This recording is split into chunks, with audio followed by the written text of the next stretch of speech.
Bismillahirrahmanirrahim. Assalamualaikum warahmatullahi wabarakatuh. Nah, di sini saya akan menjelaskan tentang digital audio. Tapi sebelum ke digital audionya, kita perkenalan dulu sih audio itu apa. Nah, audio itu atau suara itu adalah tekanan gelombang yang diciptakan oleh benda bergetar. Jadi, suara itu akan muncul saat benda bergetar. Nah, kemudian untuk menghasilkan suara itu diperlukan gelombang. Nah, gelombang suara adalah gelombang mekanik yang dimana diproduksi ketika suatu bergetar. Benda yang bergetar menyebabkan medium di sekitarnya ikut bergetar juga, menghasilkan apa yang disebut sebagai gelombang longitudinal yang kita dengar sebagai suara. Pada gelombang longitudinal, pergerakan partikel-partikel medium seperti molekul udara dalam udara searah dengan arah perpindahan energi. Gelombang suara terdiri dari bagian bertekanan tinggi dan rendah yang disebut sebagai compression dan rarefaction. Gelombang suara saat berbicara, mendengarkan musik dan getaran, kembang api dan lainnya sampai kepada kita melalui perantara udara atmosfer adalah gelombang longitudinal. Nah, kemudian di sini ada tadi disebutkan compression dan rarefaction. Yang dimana compression ini merupakan gelombang naik dan rarefaction itu merupakan gelombang rendah atau lembah. Dan satu gelombang itu terdiri dari satu gunung dan satu lembah. Kemudian panjang gelombang tersebut dihitung dari pertama kali dia naik, kemudian terakhir, dan kemudian turun.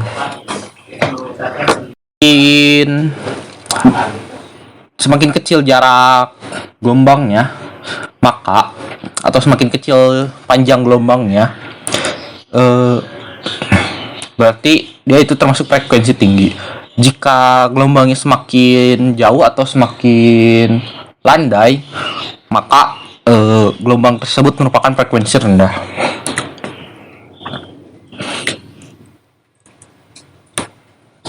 Nah, kemudian dari gelombang tersebut dibagi menjadi tiga, yaitu amplitude, frekuensi, wavelength, dan velocity. Amplitude itu adalah keras lemahnya bunyi atau tinggi rendahnya gelombang yang dinyatakan dalam satuan desibel atau dB. Frekuensi banyaknya periode dalam satu detik, hertz, atau cycles per second, CPS. Sistem multimedia menggunakan suara yang berada dalam range pendengaran manusia yang dikenal sebagai audio dan gelombangnya sebagai akustik sinyal, sedangkan suara di luar range pendengaran manusia disebut noise. Nah, kemudian berikut ada beberapa gelombang yang diketahui. 1 Hz sama dengan 1 vibration atau 1 detik. Pertama, infrasonik 0 Hz sampai 20 Hz. Kemudian pendengaran manusia itu sekitar 20 Hz sampai 20 kHz. Ultrasonik itu 20 kHz sampai 1 GHz. Hypersound itu 1 GHz sampai 10 terahertz.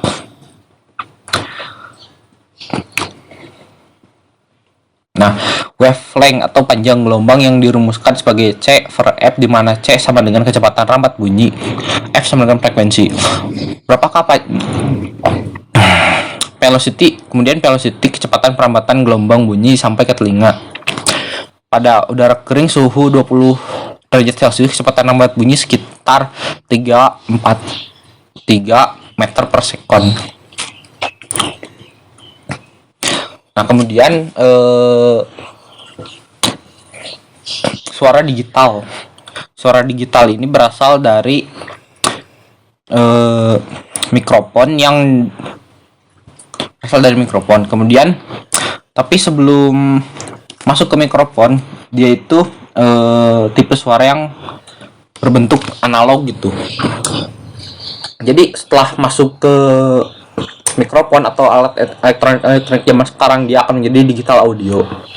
Nah, perbedaan antara analog sound wave dengan digital sound wave terdapat pada bentuk gelombangnya. Pada analog sound wave begitu halus, sedangkan digital sound wave berbentuk kotak-kotak.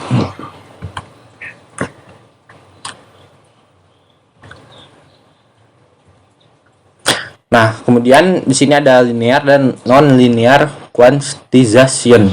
Linear quantization audio digital disampel secara kontinu pada pixel rate. Setiap sampel dipresentasikan dengan jumlah bit yang tetap. Non-linear quantization menggunakan lebih banyak digit atau lebih sedikit untuk mewakili sampel beberapa level.